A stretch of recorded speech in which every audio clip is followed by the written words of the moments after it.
தேவனுடைய பரிசுத்த நாமத்திற்கு எல்லா கனமும் மகிமையும் துதியும் சோத்திரம் புகழும் உண்டாவதாக. நாய்கள் ஜாக்கிரதை என்ற தலைப்பிலே தொடர்ச்சி செய்தியாக இந்த மாலை வேளையிலே தேவ செய்தியை தரப்போகிறேன். இதற்கு ஆதாரமாக இன்றைக்கி ராபோஜன ஆராதனை இருப்பதனாலே யார் நாய்கள், யாருக்கு இந்த அப்பத்தை இந்த பரிசுத்தத்தை கொடுக்கக்கூடாது? மலை பிரசங்கத்திலேயே இயேசு முதலாவது சொன்னார். அந்த வசனத்தை நான் முதன்மையாக வைக்க போகிறேன். மத்தேயு 7ஆம் அதிகாரத்திலே 6ஆம் வசனத்தை படிங்க. பரிசுத்தமானதை நாய்களுக்கு கொடாதிருங்கள், உங்கள் முத்துக்களை பன்றிகளுக்கு முன்பு போடாதீங்க. அந்த முத்துக்கள் பன்றிகள் என்பது நம்ம தலைப்பில், அதை ஏற்கனவே சொல்லியிருக்கேன், அல்லது இன்னொரு நாள் சொல்லுவோம், அதை விட்டுருவோம். காரியம் பரிசுத்தமானதை நாய்களுக்கு கொடாதீர்கள், நாய்களுக்கு ஜாக்கிரதை என்ற தலைப்பில் தொடர் செய்தியை இன்றைக்கு நான் சொல்ல போகிறேன். நாய்கள் என்றால் யார்? பரிசுத்தமானது கொடுக்கக்கூடாதுன்னு சொல்கிறாரு. அந்த பரிசுத்தமானது என்ன? இந்த ரெண்டு காரியத்தை சுருக்கமாக விளக்கிட்டு நம்ம ராபோஜனத்துக்கு அந்த பரிசுத்தமானதை, அந்த பிள்ளைகளின் அப்பத்தை நாம் பங்கெடுக்க போகிறோம். முதலாவது, நாய்கள் என்றால் யார்? ஒரு 4 காரியம். முதலாவது, சங்கீதத்தில் 59:6 ஏற்கனவே நம்ம காலையிலேயே அதை தொட்டோம், ஆனால் அதை நிறைவு செய்யலை. அதை தொடர்ந்து அதை நான் சொல்லிவிட்டு நிறைவு செய்ய போகிறேன். படிங்க. அவர்கள் சாயங்காலத்தில் திரும்பி வந்து நாய்களைப் போல ஊளையிட்டு ஊரை சுற்றி திரியிடாங்கன்னு இருக்கு. இது உங்கள் நாய்கள் இருக்கு. காலையிலையும் வருவாங்க, சாயங்காலத்துலேயும் வருவாங்கன்னு இருக்கு. ரெண்டுலேயுமே பங்கு பெறுவாங்க. ஊரை சுற்றிக்கிட்டு இருப்பாங்க, ஊளையிடுவாங்க. அவங்க நாய்கள்னு போட்டிருக்கு. இப்படி ஊரை சுற்றுறவங்க யார்? ஊளையிடுறவங்க யார்? அப்போஸ்தலர்கள் என்ன விளக்கம் கொடுக்குறாங்க? 2 தெசலோனிக்கேயர் 3ஆம் அதிகாரம் 7 படிங்க. இந்த விதமாய் அப்போஸ்தலராகி எங்களை பின்பற்ற வேண்டும் என்று நீங்கள் அறிந்து, அதாவது ஆதி கிறிஸ்தவங்க அப்போஸ்தலர்களை எப்படி பின்பற்றணும்னு அறிஞ்சிருக்காங்களாம். என்ன அறிஞ்சிருக்காங்க? நாங்கள் உங்களுக்குள்ளே ஒழுங்கற்று நடவாமலும் ஒருவனிடத்திலும் இலவசமாய் சாப்பிடாமலும் உங்களில் ஒருவனுக்கும் பாரமாக இராதபடிக்கு இரவும் பகலும் பிரயாசத்தோடும் வருத்தத்தோடும் வேலை செய்து சாப்பிட்டோம். பாருங்கள், அப்போஸ்தலர்கள் தசமபாகம் காணிக்க அப்போ அந்த காலத்தில் முத தொடங்குறதுனால யார் கொடுக்க முடியும்? அவங்க என்னை மாதிரி கடினமாக அவங்க சொல்கிற பிரசங்கத்தில் ஒரு 100ல் 1 கூட தூசி கூட நான் பெற மாட்டேன். எனக்கே இந்த மாதிரி பேசுகிறதுனால பொருளாதாரத்தில் எனக்கு உதவி வராது, கிடைக்காது. ரொம்ப உண்மையினுள்ள தேவ பிள்ளைகளை அறிஞ்சவங்க செஞ்சாதான். அந்த காலத்தில் முத ஊழியம் தொடங்குறதுனால தேவைகள் சந்திக்கப்படலை. கூட இருந்தவங்க சாப்பாடு இல்லையா, அதனால் இந்த கைகள்னாலே வேலை செய்து விசுவாசிகளுக்கு பாரமாக இராதபடி இரவும் பகலும் வேலை செய்து சாப்பிட்டோம் அப்படின்னு சொல்கிறாங்க. எது? சாப்பாட்டுக்காக. மற்றபடி உலக பிரகாரமாக வேலை செய்து அந்த பிஸ்னஸ் மைண்டில் அவங்களுக்கு இல்லை. காசு பணம் ஆசை அவங்களுக்கு கிடையாது. அப்புறம் படிங்க.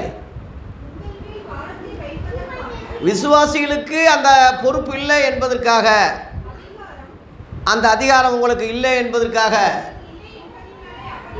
அந்த மாதிரி உங்களுக்கு ஏயா எங்ககிட்ட சொன்னால், பாஸ்டர் இவ்வளோ கஷ்டத்தில் இருக்கீங்களா, இவ்வளோ பசியிலையாக இருந்திருக்கீங்க, எங்கள் கிட்ட சொன்னால் நாங்கள் கொடுத்துருக்க மாட்டோமா, எங்களுக்கு உரிமை இல்லையா சொல்லலாம். நீங்கள் அப்படி என்பதற்காக அல்ல, நீங்கள் எங்களை பின்பற்றும்படி. கவனிங்க, ஆதி அப்போஸ்தலர் சொல்கிற நல்ல அருமையான ஒரு உதாரணம். அப்போஸ்தலர் ஊழியர்களை விசுவாசிகள் பின்பற்றும்படி நாங்கள் உங்களுக்கு மாதிரியாக உங்களுக்கு நாங்கள் இருக்க வேண்டும் என்று அந்த மாதிரி செய்தோம். நீங்கள் உங்கள் சோத்தை சாப்பிடக்கூடாது, காணிக்க வாங்கக்கூடாது, திங்கக்கூடாது என்பது பொருள் இல்லை. எங்களுக்கு உரிமை இருக்குது. ஆனால் எங்களை நீங்கள் பின்பற்றணும். இரவும் பகலும் நாங்கள் எந்த மாதிரி கஷ்டப்படுறோம், வேலை செய்கிறோம், உங்களுக்கு பாரமாக நாங்கள் யாருக்கும் இல்லை, யாருக்கிட்டையும் கடன் வாங்கலை, யாருக்கிட்டையும் கையேந்தலை. நீங்கள் எங்களுக்கு நாங்கள் உங்களுக்கு மாதிரியாக இருக்கணும்னு சொல்லி சொல்கிறாங்க. தேவ பிள்ளைகளே, உங்கள் ஊழியக்காரர் பால் முருகேச பல ஆண்டுகளாக என்னைய உங்களுக்கு தெரியும், உங்களை எனக்கு தெரியும். எந்த வீட்லையாவது நான் பண காரியத்தில் உங்கள்கிட்ட கேட்டிருக்கேனா, வட்டிக்கு வாங்கியிருக்கிறேனா, வட்டி கொடுத்துருக்குறேனா, கொடுக்கல் வாங்கல் காரியத்தில் மோசடி பண்ணியிருக்கேனா, கோயிலுக்குன்னு காணிக்குன்னு சில காரியம் கொடுப்பாங்க, அதை முறையாக நான் செலவு பண்ணுவேன். பண காரியத்தில் நான் உண்மையாக இருக்கேன். என் 2 பையன்கிட்டையும் கேளுங்க. பையங்கேண்டு அதிகாரத்தில் நான் அவங்கக்கிட்ட கேட்டதில்லை. பையங்கேண்டு முறையில் அவங்கள நான் கடங்காரன் ஆக்கினதில்லை. வட்டிக்கு வாங்க சொல்லி நான் சொல்கிறதில்லை. அவங்கள நான் ஜாமீன் கையெழுத்து போட சொன்னதில்லை. இன்றைக்கி நினச்சாலும் ஐசக்கு நினச்சா பேங்கில் ஒரு 10 லட்சத்தை வாங்க முடியும், இந்த சென்ட்ரிக்கு போட முடியும் என்னால். அவன் ஃப்ரெண்டு, கூட படித்த ஃப்ரெண்டு மேனேஜராக இருக்கான், முடியும் என்னால். என் ஜான்பால் சொல்கிறான், அப்பா சொல்லுங்கப்பா, இப்போ உடனே போட்டுருவோம், இந்த ஆள் இருக்குது, இந்த அப்படி இப்படி பெருட்டு தர்றேன். அவனை பழக்க வழக்கத்தை வச்சு அவன் சொல்கிறான், என்றைக்கோ நான் கார் வாங்கியிருப்பேன், என்றைக்கோ எவ்வளவோ நான் சொகுசாக வாழ்ந்துருக்கலாம். வேண்டாம். எல்லா விதத்துலேயும் உங்கள் ஊழியக்காரே உங்களுக்கு மாதிரியாக இருக்கணும். என்னை நீங்கள் பின்பற்றணும். நான் கிறிஸ்துவை பின்பற்றுவது போல நீங்கள் என்னை பின்பற்றுங்கன்னு சொல்லி 1 Corinthians 11:1 சொன்னானே. ஏதோ அந்த அளவில் பெரிய அளவில் நான் பார்த்த பவுலா இல்லாவிட்டாலும் ஒரு அளவுலையாவது நான் மாதிரியாக இருக்கணும். ஒரு ஊழியக்காரன் மாதிரியாக இருக்கணும். என் வேலை என்னோட நிறைய பேர் வேலை செஞ்சுருக்காங்க, எலக்ட்ரிக் போய் வேலை செஞ்சுருக்காங்க, கொத்தனார் வேலை செஞ்சு, யாருக்காவது பண காரியத்தில் மோசடி பண்ணியிருக்கானா, கொடுக்காம விட்டுருக்கானா கேளுங்க. நல்லா சாப்பாடு போட்டு பிரியாணி போட்டு நல்லா தான் செஞ்சுருக்கேன்.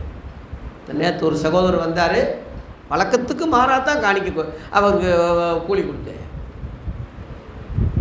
யாரும் குறை சொல்ல முடியாது. மாதிரியாக ஊழியக்காரர் இருக்கணும். நீங்களும் அப்படி தான். உன் பிள்ளைகளுக்கு, உன் மனைவிகளுக்கு, உங்கள் சொந்தக்காரங்களுக்கு நீங்கள் மாதிரியாக இருக்கணும். அவன் கிடக்கிறான் பிராடு பையன், அப்படி உங்களை பற்றி சொல்லிடக்கூடாது. அதில் ரோசப்படுங்க. தயவு செய்து கடன் வாங்காதீங்க. ஒரு நல்ல சூடு சொல்றே உள்ளவனாக இருந்தால் கையேந்தி எவங்கிட்டையும் கடன் வாங்காதீங்க. இந்த வருஷத்தை ஒரு சபதம் எடுங்க. கர்த்தர் உங்கள் தேவையெல்லாம் சந்திப்பார். கடன் வாங்காமையா எனக்கு தேவை சந்திக்கலையா? இன்னைக்கு காலையில் மட்டன் வாங்கணும், ராபோதன ஆராதனையில் காசு இல்லை. நேற்று எல்லாம் செலவாயிடுச்சு, கூலி கொடுத்தது செலவு எல்லாம், எலக்ட்ரிக் செலவு எல்லாம் ஆயிடுச்சு, காசே இல்லை. நினச்சிக்கிட்டு இருந்தேன். ஆராதனை முடிஞ்ச உடனே யாரோ ராமநாதபுரத்துலேருந்து ஒரு அம்மா காணிக்க கொடுத்தாங்கன்ட்டு சகோதரர் சிவா பிரதர் கொடுத்தாரு. அந்த பாருங்க எவ்வளோ சாலமோனையா கூட சொன்னேன், பாருங்க ஐயா கர்த்தர் இப்படி தாயா செய்கிறாரு எனக்கு. அப்போ கரெக்டாக அந்த கரண்டில் அப்படியே கொண்டு போய் சந்தோஷமாக நானும் பாப்பா சாரா பாப்பா போய் சந்தோஷமாக வாங்கிட்டு சாப்பிட்டு வந்தோம். அப்படியே தேவைகள் அப்படியே சந்திக்கப்பட்டது. இப்படித்தான் அதிசய தேவன். எல்லாருக்கும் அது விளங்காது, புரியாது, எல்லாரும் நம்ப மாட்டாங்க. அதை உங்கள் வாழ்க்கையில் உண்மை உத்தமமான பிள்ளைகளை அப்படித்தான் செய்வார், அப்படித்தான் நடத்துவார். உங்களில் ஒருவனுக்கும் நாங்கள் பாரமாயிராதபடி. இதை மனசுக்குள்ளே வச்சுக்கோங்க. மனைவிக்கு புருஷன் பாரமாக இருக்கக்கூடாது, புருஷனுக்கு மனைவி பாரமாக இருக்கக்கூடாது, பெற்றோருக்கு பிள்ளைகள் பாரமாக இருக்கக்கூடாது, பிள்ளைகள் பெற்றோருக்கு பாரமாக இருக்கக்கூடாது. இந்த விஷயத்தில் ஜாக்கிரதையாக இருக்குது. அப்புறம் தொடர்ந்து படிங்க, அதில் தொடர்ந்து படிங்க. வேலையே ஒருத்தன் செய்ய மனசு இல்லாவிட்டா அவன் சாப்பிடவும் கூடாது என்று நாங்கள் உங்களிடத்தில் இருந்தபோது உங்களுக்கு நாங்கள் ஆர்டர் கட்டளை கொடுத்தோமே. வேலை செய்ய வேலை இல்லை என்பது அல்ல, வேலை செய்ய மனசு இல்லை என்று. வேலை இருக்கு, மனசு இல்லை. அப்படின்னா ஏன்டா சாப்பிட்ற? நான் ஒருத்தங்கிட்ட கேட்டேன், ஒரு தம்பிக்கிட்ட, ஏன் வேலை உனக்கு இருக்கு, ஏன் செய்ய உனக்கு மனசு இல்லை? அப்படின்னா ஏன்ப்பா சாப்பிட்ற? வேலை செய்யாதவன் மனசு இல்லாதவன் சாப்பிடக்கூடாதுன்னு எழுதியிருக்கேன்னா நான் அதுக்கு தான் சாப்பிடாமல் பட்னியாக கிடக்கிறேன்னு சொல்கிறேன். விளக்கம் பாருங்க. இப்படி ஒரு பிறவி இருப்பானா? ஆச்சரியமா? அப்படி மனுஷன் இருக்க போய்த்தானே அன்றைக்கி சொல்லியிருக்காங்க. இன்றைக்கி அவங்க இருக்காங்கல்ல, அந்த மாதிரி இருக்காங்கல்ல. இல்லாட்டினா இது வசனம் பொய்யின்னு நம்ம நினச்சிருவோம். மனசு இல்லாட்டினா, வேலை இல்லாவிட்டால் ஒன்றும் இல்லை, வேலை இருக்குது, மனசு இல்லாவிட்டால் நிச்சயமாக வேலை எல்லாருக்கும் ஆண்டவர் வேலையை கொடுத்துருக்காரு.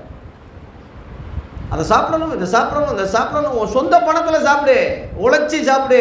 இன்னொருத்தன் உழைப்பில் நீ சாப்பிடாத. உழைத்து வாழ வேண்டும், பிறர் உழைப்பில் வாழ்ந்திடாதேன்னு ஒரு கவிஞர் எழுதியிருக்கான். சிரிச்சு வாழு, பிறர் சிரிக்க நீ வாழ்ந்திடாத. அருமையான வரிகள். அப்போ தொடர்ந்து படிங்க. உங்களில் சிலர், எல்லாம் பலர் அல்ல, சிலர். இப்போ நம்ம சபையில் வந்து இருக்காங்கன்னா ஒரு 100 பேர் இருக்காங்கன்னா அதில் ஒரு 10 பேர் சிலர் எந்த வேலையும் செய்யாம, அலுவல்னா வேலை, வெட்டி வேலையில் வீண் அலுவலா, வெட்டி வேலையில் எப்படி திரிகிறாங்க? அதுதான் ஊரை சுற்றி திரிகிற நாய்கள்னு சொல்லி சங்கீதத்தில் இருக்கு. கேள்விப்படுகிறோம், அந்த மாதிரி நாங்கள் கேள்விப்படுகிறோம். ஒரு வேலையும் செய்யாமல் சும்மா அந்த அங்கே போகிறது, ஊழியம்னு பேரில் அந்த அவன் விசிட்டிங் போகிறது, அங்கே மிக்சர் காப்பியை கொடுக்கறது, அங்கே அரட்டை பண்ணுறது, அங்கே நேரத்தை கடத்துறது. அப்படியே வந்தேன். என்னையா வந்தேன்னா சும்மா வந்தேன், இந்த அங்கே வீட்டுக்கு வந்தேன், இங்கே வந்தேன். இன்றைக்கி ஒருவர் வந்தார் என்னையை தேடி. என்னையான்னா ஏதோ உங்களுக்கு தெரிஞ்சவராமே ஒரு வீடு சம்மந்தம் இல்லாமல் சொல்கிறாரு. என்னையா என் என் நம்பர் கேட்குறாரு. நீ யாருயா, நீயே யாருன்னு தெரியல. நேற்று வந்தவர் பேர் மோசஸு, ரவி வந்தார்ல நேற்றுன்னு, அவர் பேர் ரவி இல்லைன்னு. சும்மா வெட்டியா உங்கள் நம்பரு, என் நம்பர் எதுக்கு? அவர் என்னை பேர் சொல்லுங்கள், எனக்கு தெரிஞ்சவராக இருந்தால் என் நம்பர் அவர்கிட்ட இருக்கணும்ல. வீடு இலவசமாக கொடுக்குற வந்து வாடகை இல்லாமல் கொடுக்குறாராம். குழப்பவாதியாக இருக்கார். போயான்னு சொல்லிட்டு போயிட்டார். சூட்டியில் வந்திருக்காருன்னு பாப்பா சொல்லிச்சு. இப்போ அந்தளவில் சும்மா தேவையில்லாமல் சுற்றுறாங்களா, இல்லை விஷயத்தோடு சுற்றுறாங்களா, எப்படியோ சுற்றுறாங்க, அலையிறாங்க. எல்லாருக்கும் தெரிஞ்சவர் வந்தார் பேசுனாருன்னா எல்லாத்தையும் நம்பிடாதீங்க. இந்த மாதிரி நிறையா பேர் சுற்றுறாங்க. ஒழுங்கற்று திரிகிறார்கள் இருக்கு. ஆனால் விசுவாசி தான், கிறிஸ்தவன் தான். இங்கே வந்து ஒருவர் வந்தார், ஒரு பெரிய பாஸ்டர் மாதிரி, பார்த்தாலே எல்லாம் பெந்தேகோஸ்து பாஸ்டர் மாதிரி வேஷம் போட்டுக்கிட்டு, சட்டையை போட்டுக்கிட்டு, மீசையை எடுத்துக்கிட்டு வந்த உடனே, பாஸ்டர் வந்திருக்கேன். என்னையா வந்திருக்கு, யாரை பார்க்கன்னா இந்த மாதிரி ஒரு பாஸ்டர் பேர் சொன்னார். அவர் அங்கல்ல இருக்கார், இங்கே வந்திருக்கிறிய? இல்லை அப்படியே உங்களையும் என்னை எதுக்கு பார்க்க வர்றீங்க? நான் என்ன பொண்ணு பார்க்க? நான் பொண்ணா? என்னையா பார்க்க வந்தீங்க? ஒன்று சும்மா பார்க்க வந்தேன். ஒரு இளவும் இல்லை, ஒரு ஊழியும் இல்லை, ஒரு இதுவும் இல்லை. எங்கெங்கே கூட்டம் நடக்குதோ அங்கே எல்லாம் அவரை நான் பார்க்குறேன். சாப்பாட்டுக்கு வந்துடுவார் கரெக்டாக. இப்படி ஏகப்பட்ட ஒழுங்கற்று திரிகிற ஊழியர்கள். அதனால் பைபிளை தூக்கி வந்துட்டா உடனே ஐயோப்பா ஆண்டவர் பாஸ்டர் வந்துட்டாருன்னு நினைக்காதீங்க. போலி பாஸ்டர்கள், போலி சாமியார்கள் வந்த மாதிரி நிறைய இருக்கான். ஒழுங்கற்று திரிகிற. நீ புத்தி சொல்லணும்ல. நீ ஐயோ அப்பா ஸ்தோத்திரம் ஆண்டவரை கடவுளை வந்துட்டாருன்னு நீ கொடுத்தா அதே தொழிலாக்கிடுவான்ல, அப்படியே சுத்த ஆரம்பிச்சிடுவான்ல. ரொம்ப வருஷமாக தெரிகிற ஒரு ஆளை நான் ரொம்ப கடிந்து கொண்டேன்.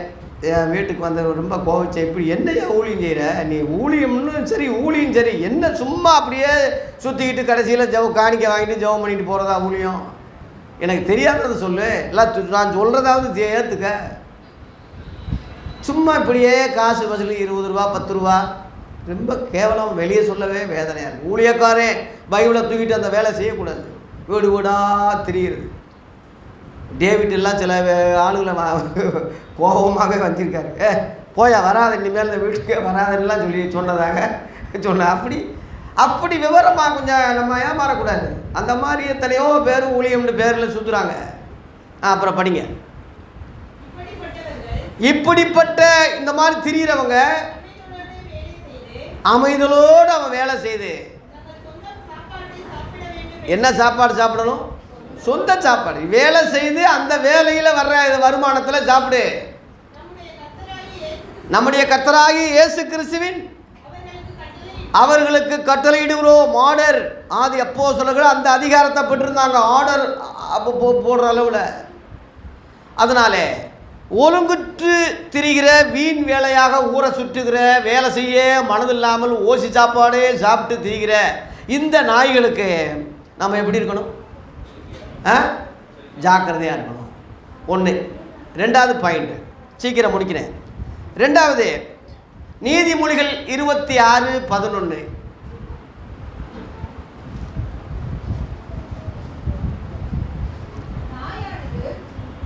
நாயானது தன் கக்கினது தின்னும்படி திரும்பினது போல மூடனும் தன் மூடத்தனத்துக்கு திரும்புகிறான் என்று பெரிய சாலமோன் மகாராஜா எழுதியிருக்கான். நாய் தன் கக்கினதை தின்னும். நாய் பழக்கத்தை நீங்கள் நல்லா பார்த்தீங்கன்னா கக்கி அதுவே திங்கும். நாய் குட்டிகளை திங்கும் தெரியுமா? நாய் குட்டிகள் நிறையா போடும், அந்த குட்டிகள் 2-3 குட்டிகளை தின்னுடும். இது எவ்வளவு அசிங்கமாக இருக்குது. இது எந்த பிறவி இது? இந்த மாதிரி இருக்கு இல்லையா? அது மாதிரி மூடனும் மூடத்தனத்துக்கு திரும்புகிறான்னு சொல்லி ஒரு விளக்கம் கொடுக்குறான். அந்த மூடனை நாயோட ஒப்பிட்டு விளக்கம் கொடுக்குறான். ஆனால் அப்போஸ்தலர்கள் என்ன சொன்னாங்க? நமக்கு அப்போஸ்தலர்கள் தான் முடிக்கணும். நீ பழைய ஏற்பாட்டை எடுக்கலாம், முடிக்கிறது அப்போஸ்தலர் உபதேசத்தில் முடிக்கணும். புரிஞ்சுக்க.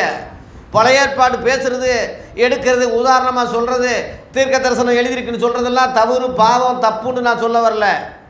அங்கே தொடங்கினா இங்கே முடிக்கணும்.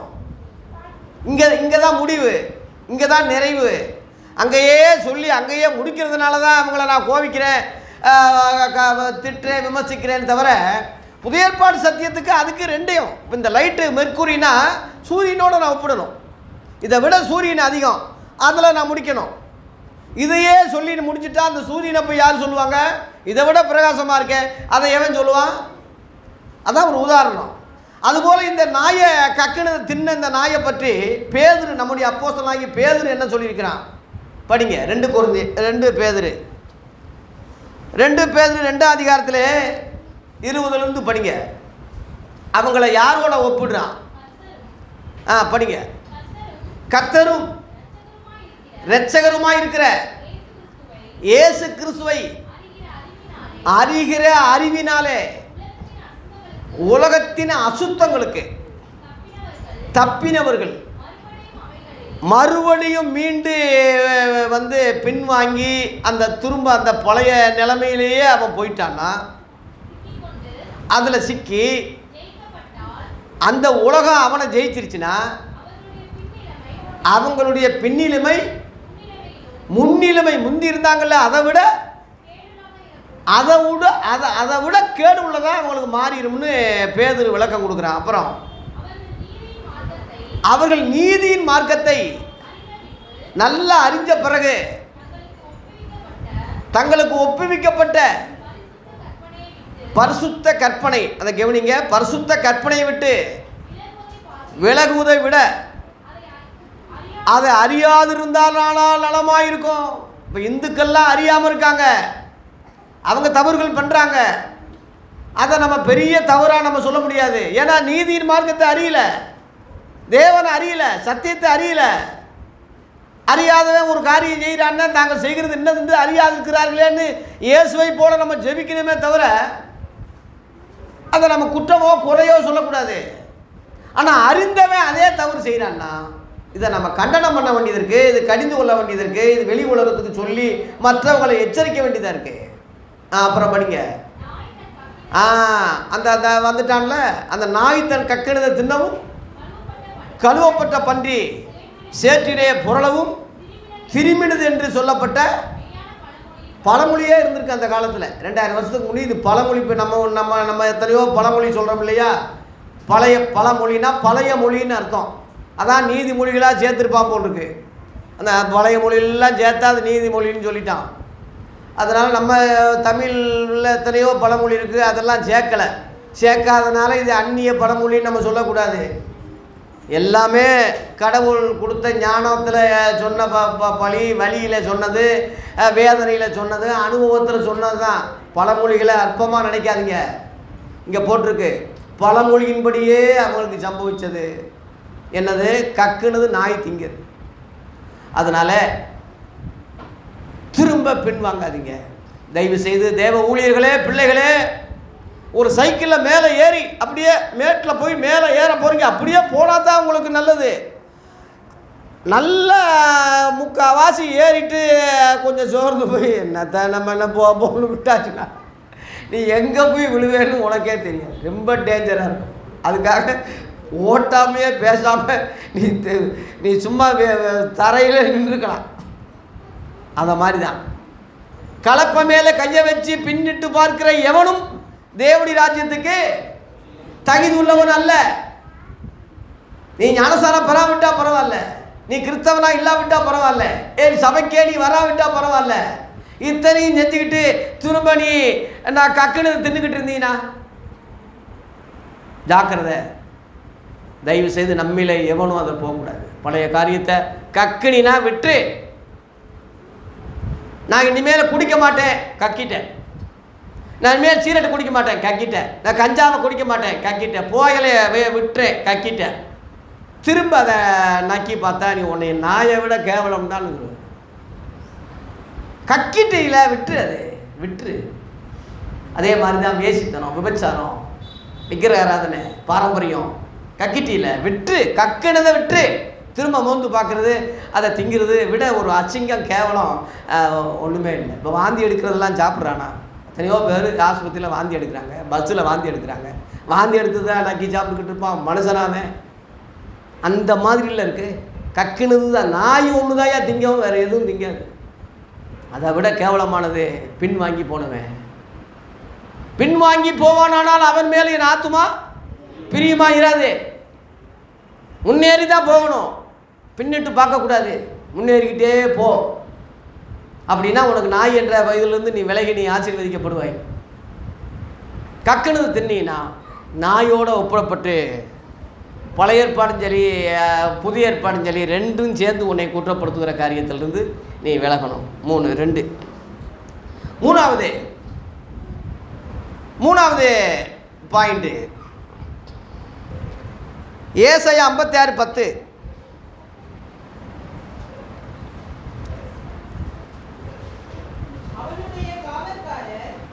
அவனுடைய காவற்காரர், அதாவது ஒன்றும் அறியாத குருடர், அவர்கள் எல்லாரும் என்ன நாய்? குலைக்க மாட்டாத ஊமையான நாய். நாய் ஏதாவது யாராவது ஊமை பார்த்துருக்கீங்களா? மனுஷனை ஊமைன்னு சொல்கிற பார்த்துருக்கோம். நாயை என்னைக்காவது எந்த நாயாவது ஊமையாக இருக்கா? சொல்லுங்க, இருக்கா? கேட்குறேன், உங்ககிட்ட கேட்குறேன். ஊமையான நாயை பார்த்துருக்கீங்களா? இல்லை. ஏதாவது குலைச்சிக்கிட்டு ஊழை போட்டுக்கிட்டு ஏதாவது அப்படி இருக்காது. அது யாரை குறித்து அங்கே சொல்லியிருக்கு? அப்படியே படிங்க. 11ஆம் வசனம் 12ஆம் வசனம் படிங்க. தூக்க மயக்கத்தில் அப்படியே புலம்புறது, போதையில் தூங்கிக்கிட்டே இருப்பான், எப்பையும் படுத்துக்கிட்டே இருப்பான். நித்திர பிரிய அதாவது தூக்கத்தில் ரொம்ப இன்ட்ரெஸ்ட். இப்படி படுத்தா நல்லாயிருக்கும், இப்படி படுத்தா நல்லாயிருக்கும், மல்லாக்க படுத்தா நல்லாயிருக்கும். அந்த மெத்தையே பார்த்தீங்கன்னா சுகம்.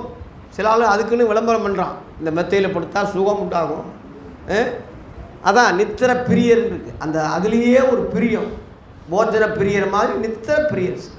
தூங்குறதுல இன்ட்ரெஸ்ட்டு, நல்லா மோட்டு தூக்கம் தூக்குறாங்க சிலர், வேலைக்கே போவாங்க. அப்புறம்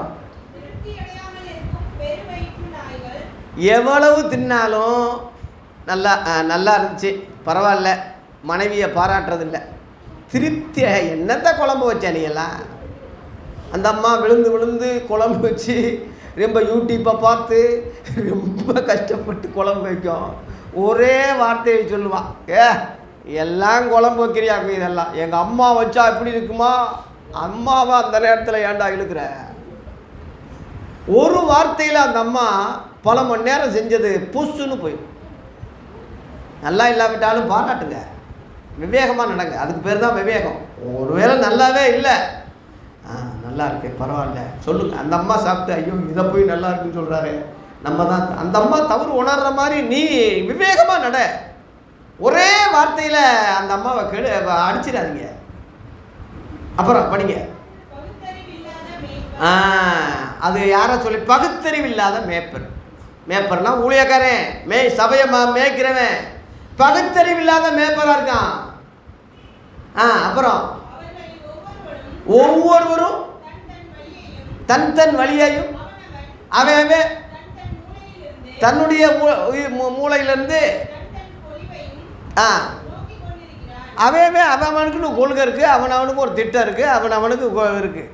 கிறிஸ்தவர்களே, நமக்குன்னு ஒரு தலைவர் கொள்கை, அரசியல்வாதியாக இருக்கக்கூடாது, சினிமா நடிகனாக இருக்கக்கூடாது. எனக்கு கோல் மாடல் விஜய் எவனும் சொல்லக்கூடாது.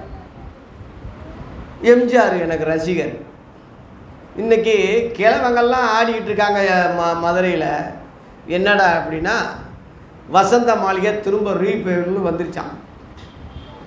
ரசிகர் முழுவதும் சாகக்கூடிய கிழவை கும்பாங்குத்து குத்து நடனம் ஆடிக்கிட்டு இருக்கான். பால் ஊற்றி டான்ஸு. வசந்த மாளிகை இன்றைக்கி வந்துருச்சான். எப்படி? அவனுக்கு ஒரு தலைவர், அவனுக்கு ஒரு ரசிகர், அவனுக்கு ஒரு கொள்கை, அவனுக்கு பிடிச்ச தலைவர். நமக்கு தலைவர் இயேசு, மறந்துடாதீங்க. நம்முடைய புரட்சி தலைவர், நம்முடைய சூப்பர் ஸ்டார் இயேசு கிறிஸ்து தான். அவரை அறியாதனால தான் இன்னி அவரை பின்பற்றாமல் இருக்கோம். நல்லா இயேசுவை அறிஞ்சிக்க. 4 சுவிசேஷத்தை நல்லா முன்னும் பின்னும் பக்கம் எல்லாத்துலேயும் திருப்பி திருப்பி இயேசுவின் சிந்தனைகளை நல்லா பாருங்கள். எவ்வளவு புரட்சி வீரர், எவ்வளவு பரிசுத்தர், எவ்வளவு அன்புள்ளவர், எவ்வளவு நல்லவர். அதெல்லாம் நான் இன்னும் 100ல் 1 கூட ருசி பார்க்கலன்னு தான். அது ருசி பார்த்ததே இப்படி பேசிக்கிட்டு இருக்கேன்னா, தயவுசெய்து இயேசுவை அறிகிற அறிவில் இந்த ஆண்டில் பெருகுங்க. இயேசுவின் ஜெபமே அதானே. யோவான் 17:3 ஒன்றான மெய்தேவனாகி உமையும் நீர் அனுப்பினவராகிய இயேசு கிறிஸ்துவையும் அறிவதே நித்திய ஜீவன். அதனால தான் யோவான் 14 யூதர்களுக்கு சொன்னார், தேவனிடத்தில் விசுவாசமா இருங்க. 2வது தெரியுமா? என்னிடத்திலையும் விசுவாசமா இருங்க. 2 விசுவாசம். தேவனிடத்தில் விசுவாசிக்கிறது பழைய ஏற்பாடு, என்னிடத்திலையும் விசுவாசமா இருங்கன்னு சொல்றது புதிய ஏற்பாடு. அந்த விசுவாசம் வேற, இந்த விசுவாசம் வேற. அந்த விசுவாசம் பொதுவான விசுவாசம், இந்த விசுவாசம் இயேசுவே தொடங்குறார், இயேசுவே முடிக்கிறார். எபிரேயர் 12:1 படி என்ன விசுவாசம்? இயேசுவை தேவகுமார்னு விசுவாசிக்கிற விசுவாசம். அல்லேலூயா. ஆகவே இயேசுவை அறிகிற அறிவு, தேவனை அறிகிற அறிவு இந்த ஆண்டில் உங்களுக்கு பெருகட்டும், வளரட்டும். 2 பேதுருல 2 தீமோத்தேயுல 4ஆம் அதிகாரத்தை எடுங்க. 2 தீமோத்தேயு 4ஆம் அதிகாரம் 1லிருந்து படிங்க. நான் தேவனுக்கு முன்பாகவும் உயிரோடு இருக்கிறவர்களையும் மரித்தவர்களையும் நியாயந்திருக்க போகிற கர்த்தராகிய இயேசு கிறிஸ்துவுக்கு முன்பாகவும் அவருடைய பிரசன்னமாகுதலை அவருடைய ராஜ்யத்தையும் சாட்சியாக வச்சு கட்டளை. எல்லாம் ஆர்டர் தான். இன்னைக்கு உள்ள ஆர்டர் கொடுக்க எவனுக்கும் அதிகாரம் கிடையாது. ஆதி அப்போஸ்தலர்களுக்கு கட்டளை கொடுத்தாங்க, ஆர்டர் கொடுத்தாங்க, அந்த அதிகாரத்தை அவங்க பெற்றிருந்தாங்க. அப்புறம் சமயம் வாய்த்தாலும் வாய்க்காவிட்டாலும் ஜாக்கிரதையாய் திருவசனத்தை பிரசங்கம் பண்ணு. இங்கே கேவனிங்க, இந்த வார்த்தையை நல்லா இந்த ஆண்டில் குறிச்சிக்கங்க. சமயம் வாய்த்தாலும் சரி, வாய்க்காவிட்டால் நாளைக்கு சொல்லுவோம்னு நினைக்கவே கூடாது. ஒரு சோம்பேறி தான் அப்படி சொல்லுவான், நாளைக்கு பார்த்துக்குருவோம் பாஸ்டர், நாளைக்கு சொல்லுவோம் பாஸ்டர், அடுத்த மாதம் பார்ப்போம். நாள் தள்ளி போடுறது சோம்பேறிக்கு அடையாளம். பவுல் சொல்கிறான், வாய்ப்பு கிடைச்சாலும் சரி கிடைக்காவிட்டாலும். நான் சில நேரங்களில் ஜான் பால் அப்படி சொல்லுவேன், நாளைக்கு இல்லை இன்றைக்கே போடு, இப்போயே போடு, குறித்த டயத்தில் அதெல்லாம் அந்த டயம் காலம்லாம் எப்போ முடியுதோ போட்டுரு. 1500 பேர் பார்த்துருக்கான் ஐயா ஒரு வீடியோ. அப்படி நான் சொல்லி வற்புறுத்தி போட்ட வீடியோ 10 நாளில் 1500 பேர் பார்த்துருக்கான். இப்போ நம்ம பார்த்தேன் செல்ஃபோனில் 10 நாளில். அது இப்போ 10 நாள் போடாமல் இருந்திருந்தா 1500 பேர் கேட்டிருக்க மாட்டானே, பார்த்துருக்க மாட்டானே, அந்த எச்சரிக்கை பாட்டை கேட்காமையே செத்துருப்பானே. அதனால் ஊமையான நாய்களாய் இருக்கக்கூடாது. குலைக்க மாட்டாத ஊமையான நாய்கள் அங்கே போட்டிருக்கு. இங்கே சமயம் கிடைத்தாலும் சரி கிடைக்காவிட்டாலும் சரி திருவசனத்தை என்ன செய், ரதத்தில் போய்கிட்டு இருக்கும்போதே பிரசங்கம் பண்ணி ஞானசாரம் கொடுத்துட்டாயா பிழிப்பு. சமயம் வாய்த்தாலும் வாய்க்காவிட்டான், அந்த கேப்பில் சொல்லிட்டான். இயேசுவ தேவகுமாரனே நம்பி ஞானசாரம் எடுத்துட்டானே. சுவிசேஷத்துக்குன்னு காலம் நேரம் இல்லை. அது ஆர்டர் கட்டளைன்னு இங்கே சொல்லப்பட்டிருக்கு. அது அதுலேயே 9ஆம் வசனம் படிக்க 9, நீ சீக்கிரமா என்னிடத்தில் வரும்படி என்னப்படு. அதுதான் நாய்கள் ஜாக்கிரதைன்னு தலைப்பு. ஜாக்கிரதைப்படு, ஜாக்கிரதையாரு, நாய்களுக்கு ஜாக்கிரதையாரு, என்கிட்ட சீக்கிரமாக வர்றதுக்கு ஜாக்கிரதமாயிரு. சுவிசேஷம் நேரம் கிடைச்சாலும் கிடைக்காவிட்டாலும், சமயம் வாய்த்தாலும் வாய்க்காவிட்டாலும் சுவிசேஷம் சொல்கிறதுக்கு நீ ஜாக்கிரதையாரு. லேலுயா. 4வது சொல்லி முடிக்க போகிறேன். 4வது பாயிண்ட்டு, 4வது சொல்லி முடிக்க போகிறேன். பிலிப்பியர் 3ஆம் அதிகாரம் 2ஆம் வசனம்.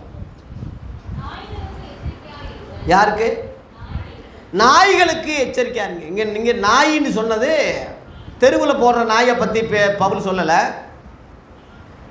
குலைக்கிற நாய், கடிக்கிற நாய், எத்தனையோ வெறி நாய், அந்த நாய்களை பற்றிலாம் பவுல் சொல்லலை. 3 பேருக்கு எச்சரிக்கையாக இருக்குன்னு சொல்கிறாரு. 2வது யாருக்கு? பொல்லாத வேலையாட்களுக்கு எச்சரிக்கையா இருங்க. 3வது சுண்ணத்துக்காரனுக்கு எச்சரிக்கையா இருங்க. அப்படின்னு சொல்லும் போது அந்த பொல்லாத வேலையாட்கள் சுண்ணத்துக்காரன் சொல்லும் போது, நாயின்னு சொல்லும் போது அவனும் ஒரு குறிப்பிட்ட மக்கள் தான், குறிப்பிட்ட ஜனந்தான். அவங்கள நாயின்னு சொல்கிறான், நாயின்னு சொல்கிறான். இந்த நாய்களுக்கு எச்சரிக்கையா இருங்கன்னு சொல்லும் போது இந்த நாய் சுபாவம் என்ன, ஏன் அவங்கள நாயின்னு சொல்கிறான்? சில குறிப்புகள் சொல்கிறேன். அந்த நாயின்னு சொல்கிறதுக்கு, சும்மா ஒருத்தனை நாயின்னு சொன்னால் ஏன் அந்த ஆளுகளை நாயின்னு சொல்கிறான்? பிலிப்பியர் 2ஆம் அதிகாரம் எடுங்க, 18 படிங்க. 18 3ஆம் அதிகாரம், 3ஆம் அதிகாரத்தில் 18.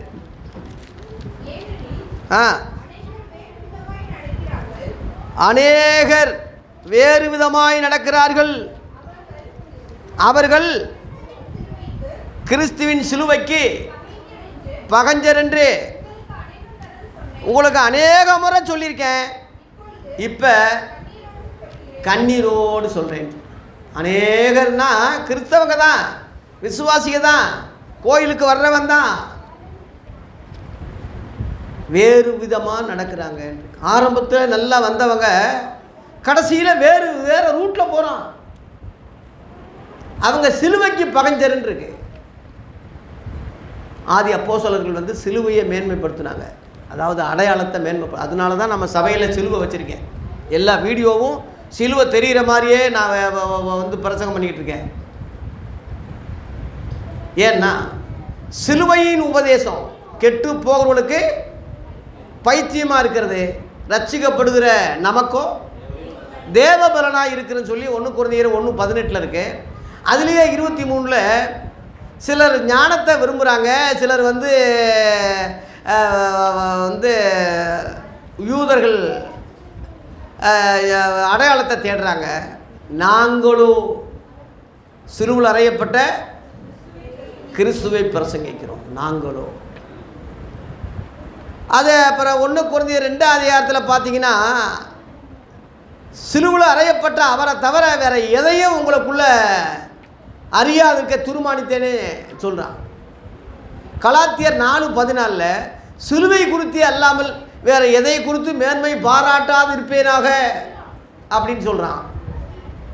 கொலோசியர் 2:15 அவர் சிலுவையிலே வெற்றி சிறந்தார். கொலோசியர் 1:20 அவர் சிலுவையிலே சிந்தின இரத்தத்தினாலே சமாதானத்தை ஏற்படுத்தினார். இன்னும் நிறைய இருக்கு. ஆகவே சிலுவை அடையாளமாக எல்லா கிறிஸ்தவர்களும் வைக்கணும். அங்கே அப்போஸ்தலன் சொல்கிறான், அநேகர் சிலுவைக்கு பகைஞர். இயேசுவை விரும்புகிறாங்க, இயேசுவின் சிலுவையை பகைக்கிறாங்க. சிலுவை இல்லாத இயேசு வேறொரு இயேசு. சிலுவை உள்ள இயேசு தான் ஒரிஜினல் இயேசு. அல்லேலூயா. சிலுவை என்ன? பாடுன்னு அர்த்தம். பாடு, கஷ்டம், துன்பம், அந்த அடையாளம் தானே. இன்றைக்கி நம்ம ராபோஜனம் ஏற்படுத்துறதுக்கு காரணம் என்னை நினைவு கூறும்படி செய்யுங்கன்னு சொன்னாரே, அதுதான் ஐயா சிலுவை. சிலுவை நினைவு கூறுகிறோம், பாடு மரணத்தை நினைவு கூறுகிறோம், அதான் அர்த்தம். இன்றைக்கி சிலுவையை எவனும் வெறுக்க முடியாது ஐயா. அவனே ஒரு சிலுவையாக இருக்கான் தெரியுமா? நீங்கள் நின்று 2 கையை நீட்டுங்க, 2 கையை நீட்டுங்க பார்ப்போம். சிலுவை, நீங்களே சிலுவை இப்படி நீட்டுங்க. சிலுவை உங்கள் பெருவு தான், இதில் பெருவு, இதில் மூக்கு இருக்குல்ல, இது சிலுவை. சிலுவை மல்லாக்கா படுத்து உன் ஃபேனை பார்த்தீங்கன்னா ஃபேன் சிலுவை. ஃபேன் சிலுவை. 4 ரெக்கையை உள்ளது சொல்லலை, பொதுவாக 3 ரெக்கை தானே சிலுவை. ஜன்னலை பார், அதில் சிலுவை இருக்கும். ஜன்னல் சிலுவை. சிலுவை இல்லாத இடமே இல்லை தெரியுமா? சிலுவையை அநேகர் பகைக்கிறாங்க, அவங்க வேறு வழியாக நடக்கிறாங்க. கிறிஸ்தவங்க தான் சிலுவை என்னைக்கு அவன் அதுக்காக சிலுவையை போட்டுக்கிட்டு திரிங்கடான்னு சொல்ல வரல. அந்த சிந்தை கிறிஸ்துவின் சிலுவை சிந்தை, அந்த அடையாளத்துக்கு தான் இங்கே வைக்கிறேனே தவிர கும்பிடக்கூடாது. சிலுவையோர் புனித சின்னம்னு ஒரு ஐயா பாடினார். புனித சின்னம் இல்லை, அடையாள சின்னம். புனித சின்னம்னா கும்பிட ஆரம்பிச்சிடுவாங்க, முத்தம் கொடுக்க ஆரம்பிச்சிடுவாங்க. தப்பு, அது விக்கிர ஆராதனையாக போயிடும். அப்படி இருக்கக்கூடாது. அடையாளம். கல்லறையில் ஏன் சிலுவை வைக்கிறான் கிறிஸ்தவன்? ஒரு புனித சின்னத்தை ஒரு சாமி கும்பிட்றதாங்க எதுக்கு வைக்கிறான்? அடையாளத்துக்கு. கிறிஸ்தவ கல்லறையா அடையாளம். ஒரு கோயிலில் ஏன் மேலே வைக்கிறோம்? ஓ கிறிஸ்தவ கோயிலா? உள்ளே வந்த உடனே சிலுவை, ஓ கிறிஸ்தவ சபையா? அடையாளம் தானே, கும்பிடுறது கிடையாது, அடையாளம். இதை போய் அநேகரை வெறுக்கிறான்னா, பகைக்கிறான்னா அவன் கிறிஸ்தவன் ஐயா. அநேகர் அதை தான் நாயின்னு சொல்லியிருக்காங்க. அவனை தான் நாய். அவன் குணமெல்லாம் என்ன குணம்? 19 படிங்க. அவன் குணமெல்லாம் என்ன குணம்? அவங்களுடைய முடிவு இந்த மாதிரி உள்ளவே அழிவுக்கு தான் போவான். அவங்க தேவன் எது? வயிறு தான். வயிறு தான் ஐயா. அதான் நாய்கள். நாய்களுக்கு ஒரே குறிக்கோள் சாப்பாடு தான். எந்த நாயாவது பாருங்கள், பொட்டை நாய் இருக்கும். சிலர் பொட்டை நாயின்னு பெருசாக வகுறு எல்லாம் தின்னு தின்னு தின்னு தின்னு நிறையா தின்னாலும் குட்டி நாய்களுக்கு கொடுக்க மனசு வராது. அந்த நாயை குட்டி நாய்களுக்கெல்லாம் விரட்டி விட்டு இந்த நாய் தின்னுக்கிட்டு இருக்கும் எவ்வளோ தின்னாலும். அதான் போட்டுக்கோங்க. அவங்க தேவன் வயிறு. அவங்க தேவன் எது? வயிறு. வயிறு தான். சில ஆளுங்க சொல்கிறாங்களே வயிறு நிறைஞ்சா வச்சு மூட தெரியாதுன்னு ஒரு பழமொழி இருக்குது. அப்பாவுக்கு வேணும், அம்மாவுக்கு வேணும், கொஞ்சம் எடுத்து வைக்கணுமேன்லாம் இருக்காது. நம்ம தின்னா வெட்டினா போதும். இது என்ன பழக்கம்? அதனால வயிறை தெய்வமாக்காதீங்க. நீங்கள் எத்தனையோ ஊழியர்கள் வயிறை தெய்வமாக்குறாங்க. ஏன்னா அவங்க அது அப்படியே தொடர்ச்சி படிங்க. அவங்களுடைய மகிமை லட்சம்னா ரொம்ப கேவலமானது. மகிமைன்னா புகழ்ச்சி. அவனை பற்றி நீங்கள் விசாரிங்க, ரொம்ப கேவலமானவன் இவனா, இவன் எல்லாம் ஒரு மனுஷனா, அதான் மகிமை. விசாரிச்சிங்கன்னா இகழ்ச்சியாக தான் அவர்கள். அப்புறம் பாயிண்ட் அதான் அவங்க எண்ணமெல்லாம் என்னது? பூமிக்கு அடுத்தவைகளையே. காரு, பங்களா, வீடு, வாசல், லோனு, ஆடம்பரம், நல்ல பட்டான, ஜொகு ஜொகுன்னு ட்ரெஸ்ஸு. சில பாஸ்டர்கள்லாம் பாருங்க, அவன் பிரசங்கத்தை விட அவன் உடைய பார்த்தே ரசிக்க வேண்டியதாக இருக்கும். இங்கிட்டு 10 பட்டன் வைப்பான், இங்கிட்டு ஒரு 10 பட்டன். இத்தனை பட்டன் எதுக்குடா? பட்டனாக வச்சுருப்பான். குறுந்தாடி, இந்த இங்கேருந்து ஒரு தாடி, இங்கிட்டிருந்து இங்கிட்டு தாடி. மீசை இருக்காது, தாடி இருக்கும். தாடி இருக்காது, மீசை இருக்கும். இங்கே இந்த இது வரைக்கும் ஊசி மாதிரி சயின்டிஸ்ட் நினைப்பு. மோடி ட்ரெஸ்ஸு சிலருக்கு, மோடி ட்ரெஸ். இங்கிட்டிருந்து உங்ககிட்ட ஒரு நேரம், இங்கிட்ட கோமாளி, சர்க்கஸ் கோமாளி. அந்த காலத்தில் சர்க்கஸ் கோமாளி தான் அப்படி ட்ரெஸ் பண்ணுவான். அவங்க பூமிக்கு அடுத்தவங்களை யோசிக்கிறான். இன்றைக்கி என் பாப்பா சொல்லிச்சு, நீங்கள் எந்த ட்ரெஸ்ஸு போட்டால் எல்லாம் ஓய்ட்டல் ஊட்டித்தானே, எல்லாம் ஒரே இதில் எந்த இது அழகு, இதில் என்னத்தான் அழகு பார்க்க, வெள்ளையாக இருந்தால் சரி. அந்த அளவில் ட்ரெஸ்ஸில் கூட நீங்கள் உங்களை வெறுக்கணும். தன்னைத்தானே வெறுத்து, அதான் போட்டிருக்கு தகுதி சீசனுக்கு. தன்னைத்தான் வெறுத்து தன் சிறு எடுத்துக்கொண்டு என்னை பின்பற்றாதவே எனக்கு சீசனாக இருக்க மாட்டான்னு சொன்னார் இயேசு. ஒரு ட்ரெஸ்ஸை கூட நீ வெறுக்க முடியல. நீங்கள் எவன் டை அடிக்காமல் இருக்கான்? நான் ஒரு காலத்தில் அடித்தவன் தான், தெரியல எனக்கு, விட்டுட்டேன். இன்னைக்கு பெரிய பெரிய கிழவங்கள்லாம் ஏன் மயிலையே மீசை இல்லை, அப்படியே முளைச்சா நரைச்ச மீசையான். மயில போடுறான் ஐயா, ஊழியக்காரன்னு சொல்கிறேன். மயில மீசை, டோப்பா முடி வச்சுருக்கான். பாஸ்டரை சொல்கிறேன், வேறு யாரை சொல்லலை. பாஸ்டரே அப்படின்னா மற்றவனை குறவே சொல்லக்கூடாது. நம்ம ஒவ்வொரு முடிக்கு பல லட்சம் காணிக்க காசு செலவு பண்ணி முடி வச்சு இது பண்ணுறான் வெளிநாட்டில். அப்படி என்னடா நீ இதை கூட வெறுக்காதவே நீ ஒரு பாஸ்டரா? இதை கூட துறக்காதவன் புத்தர், அவ்வளோ பெரிய சீமான், பெரிய ஒரு பணக்காரன், பெரிய அரண்மனை, பெரிய சொத்துக்காரன், அப்படியே விட்டுட்டு வந்துட்டான். அப்படி என்னடா உலகம்? செத்து போனால் ஒன்றுமே இல்லை. அப்படியே நைட்டாக மனைவியை விட்டுட்டு ஒரு சின்ன ஒரு துணியை மட்டும் போட்டுக்கிட்டு சாமியாராக போய் போதி மரத்தில் போய் உக்காந்துக்கிட்டான். அந்த மாதிரி உன்னை போக சொல்லலை. அப்படி மனைவி பிள்ளைகளை விட்டு போகணும்னு புத்தர் மாதிரி நான் சொல்ல வரல. உன் இருதயத்தில் உலகத்தை வெறி, பரலோகத்தை நேசி. அப்போ சொல்ல அதை தான் சொன்னாங்க. 20ஆம் வசனம் பார்த்தீங்கன்னா, அந்த 20ல் நம்முடைய குடியிருப்போ பரலோகத்தில் இருக்கிறது.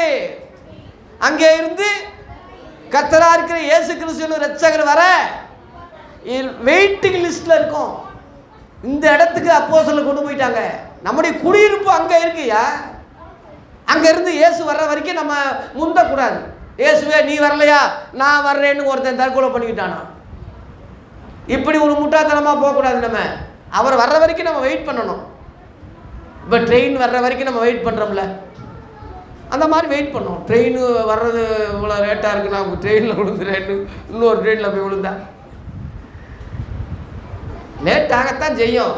வருவேன்னு சொன்னவர் வருவார் கண்டிப்பாக. ஒரு ட்ரெயினுக்கே இடம் கரெக்டாக 7:10 எடுக்கிறான் ஐயா.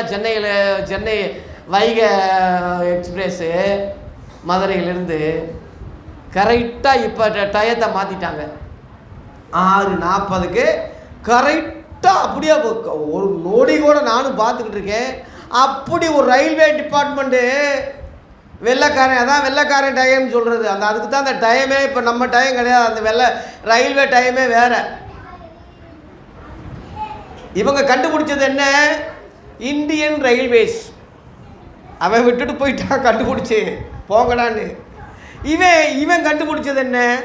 இந்தியன் ரயில்வேஸ் ரிப்பன் மாளிகை, பெரிய மாளிகை மெட்ராஸில். இவன் கண்டுபிடிச்சதுன்னா சென்னை பெரிய மாநகராட்சி போர்டு போட்டான். சட்டசபை கூடுறது அவன் கட்டினது, இவன் போட்டான்.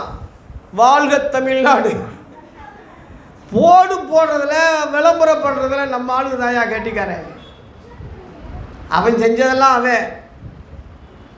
அதில் கூட விவரமாக இருக்காங்களே, அது போதும். நம்ம இந்தியா வம்சாவளியாக சேர்ந்த 6 பேரை அமெரிக்காவில் இன்னைக்கு கவர்மெண்ட்டு பதவி கொடுத்துருக்காங்க. அவ்வளவு விவரமாக இருக்காங்க பாருங்கள். இந்தியர் புகழ் உலகமெல்லாம் பரவுது. நம்முடைய குடியிருப்போ பரலோகத்தில் இருக்கிறது. அங்கே இருந்து இயேசு வர வெயிட்டிங் லிஸ்ட்டில் இருப்போம். இந்த எண்ணத்தோடு வாழுங்க. நாளை என்பது நம்ம நாள் இல்லை. நாளைக்கு நம்ம உயிரோடு இருப்போம்னு சொல்ல முடியாது. பேராசைப்படாதீங்க, போராமப்படாதீங்க, எரிச்சல் படாதீங்க. ஐயோ நல்லவங்க, நேற்று என்கிட்ட நல்லா பேசிக்கிட்டு இருந்தாங்க அப்படி மக்கள் சொல்லணும். செத்துட்டாளா, ஆஹா தொலைஞ்சாலாம், ஆஹா இந்த பொம்பளையா தொலைஞ்சா, நான் கரெக்ட், நல்லா சாவு நல்லா தான் வரும். அண்ணாமலை 6 செவுக்கடினா எல்லாரும் சொல்கிறாங்க, என்ன ஒரு குரலி வித்த மாதிரி இப்படி அடிச்சுக்கிட்டு இருக்கானே, இன்னும் 4 வேறு ஆளுங்க வச்சு அடிக்க விட்டால் நல்லாயிருக்கும், அவனாக அடிச்சுக்கிறான். அப்படி மக்கள் விமர்சனம் பண்ணுறாங்க. நல்லவங்க செத்தா மன்மோகன் சிங் நாடே, எதிர்கட்சி தலைவர்கள் கூட சங்கடப்படுறாங்க. இப்படிப்பட்ட ஒரு நல்ல தலைவர் நம்ம இந்தியாவில் 92 வயசு ஆனாலும் சங்கடப்படுறாங்க, செத்துட்டாரே. அன்னை தெரசாவுக்கு சாவுக்கு மகாத்மா காந்தியுடைய பீரங்கி வண்டியை கொடுத்தாங்க. உலகத்தில் இந்த இந்தியாவுக்கு எவனுக்கும் கொடுத்ததில்லை. அது வாஜ்பாய்க்கும் கொடுக்கல, எந்த மந்திரிக்கும் பிரதமருக்கும் கொடுக்கல, அன்னை தெரசாவுக்கு கொடுத்தாங்க. நல்லவர்கள் செய்யும் தொண்டை மக்கள் ஒருபோதும் மறக்க மாட்டாங்க. நீங்களும் நானும் நல்லவர்களாக இருப்போம். ஒரு விஷயத்தை சொல்லி முடிக்கிறேன். இதெல்லாம் நாய்கள், 4 நாய்கள். நாய்களுக்கு எச்சரிக்கையாக இருக்குன்னு சொல்லி பிலிப்பியரில் 4வது பாயிண்டாக சொன்னேன் இல்லையா, 3:2. இந்த நாய்கள் தான் இந்த சிலுவை பயக்கிறது, உலகத்தான் வகுரே தெய்வம், பூமி கிடத்துல சிந்திக்கிறது, இதெல்லாம் இவங்க குணம். நாய்கள் இவங்களை குறித்து எச்சரிக்கையாக இருக்கணும். இந்த மாதிரி சிந்தை உள்ளவனுக்கு எச்சரிக்கையாக இருக்கணும். அவனை மாதிரி நம்மளை மாற்றிடுவான். நாம் யாரோட சேரணும்னா நம்முடைய குடியிருப்பு அப்படி சொன்னவங்களோட சேரணும். இயேசு கிறிஸ்து வர வெயிட் பண்ணுறோம், அவங்களோட சேரணும். பரலோகத்தையே நாடி தேடி பேசுகிறாக்களே அவங்களோட சேரணும்.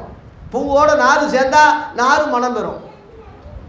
ஆகவே நான் பாயிண்ட் சொல்லி முடிக்கிறேன். பரிசுத்தமானதை நாய்களுக்கு கூடாதுங்கள். நாய்களை சொல்லிட்டேன், 4 பாயிண்ட். பரிசுத்தமானதுன்னா என்ன சொல்லி முடிக்கிறேன். யோவான் 15:3.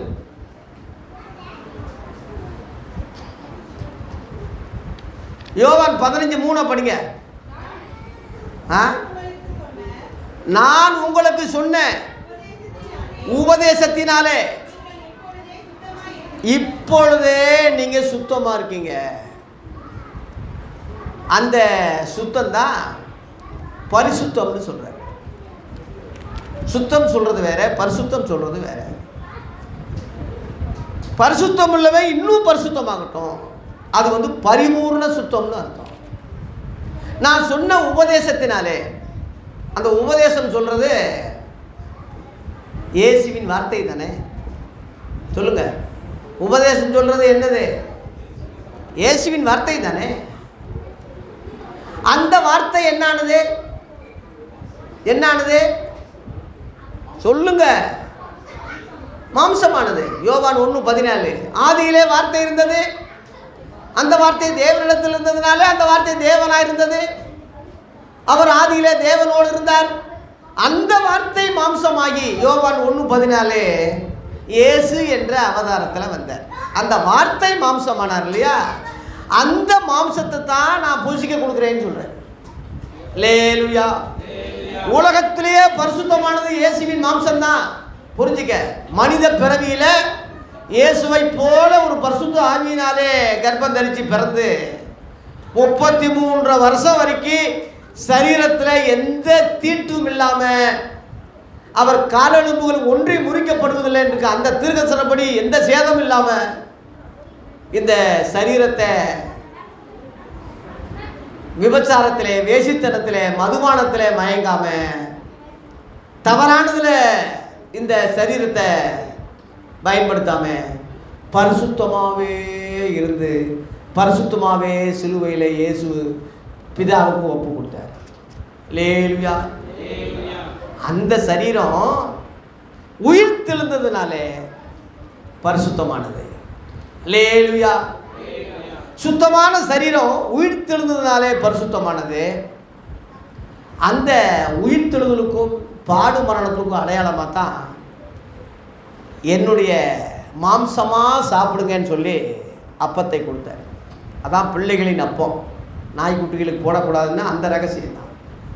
பிள்ளைகள்லாம் அவர் மேல் விசுவாசம் உள்ள அவரை ஏற்றுக்கொண்ட எத்தனை பேர்களும் அத்தனை பேர்களும் தேவனுடைய பிள்ளைகளாகும்படி அவர்களுக்கு அதிகாரம் கொடுத்தார். அவங்க தான் அந்த பிள்ளைகள். அந்த பிள்ளைகளின் அப்போ அது நாய்க்குட்டிகளுக்கு போடக்கூடாது. நாய்கள்லாம் யாருன்னு 4 பாயிண்ட் சொல்லிட்டேன். இவங்களுக்கு ராபோஜனத்தில் பங்கு இல்லை, பெறக்கூடாது. அதனால் பரிசுத்தமானது இயேசுவின் வார்த்தை. அந்த வார்த்தை மாம்சமானார். அந்த மாம்சத்தை நமக்கு கொடுத்துட்டாரு. நம்ம அதை சாப்பிட்றோம், இன்னும் சாப்பிட்டுக்கிட்டு இருக்கோம். ஏன்? அதனால நமக்கு என்ன பிரயோஜனம் சொல்லி முடிக்கிறேன். அதனால என்ன பிரயோஜனம்? சாப்பிட்றதுனால எனக்கு என்னையா கிடைக்க போகுது? எபேசியர் சொல்லி முடிக்கிறேன். எபேசியர் 5ஆம் அதிகாரத்தில் 30.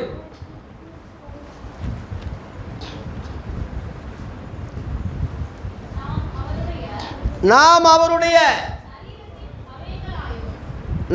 இயேசு கிறிஸ்துடைய சரீரத்தின் அவயங்களாயும் பாயிண்ட் அவருடைய மாம்சத்துக்கும் அவருடைய எலும்புகளுக்கும் உரியவர்களாக இருக்கிறோம். அல்லேலூயா. இதுக்காக தான் மாம்சம், அவருடைய மாம்சத்தை நம்ம கொடுத்தது. இதுதான் அவருடைய மாம்சத்தோடு நம்முடைய மாம்சம், அவர் எலும்போடு நம்ம எலும்பு, நம்முடைய எலும்பு நம்ம எல்லாம் ஒன்றா இயேசுவோடு நம்ம சம்மந்தப்படுத்துகிறோம். புருஷ மனைவிக்கு சொன்னதில்லை.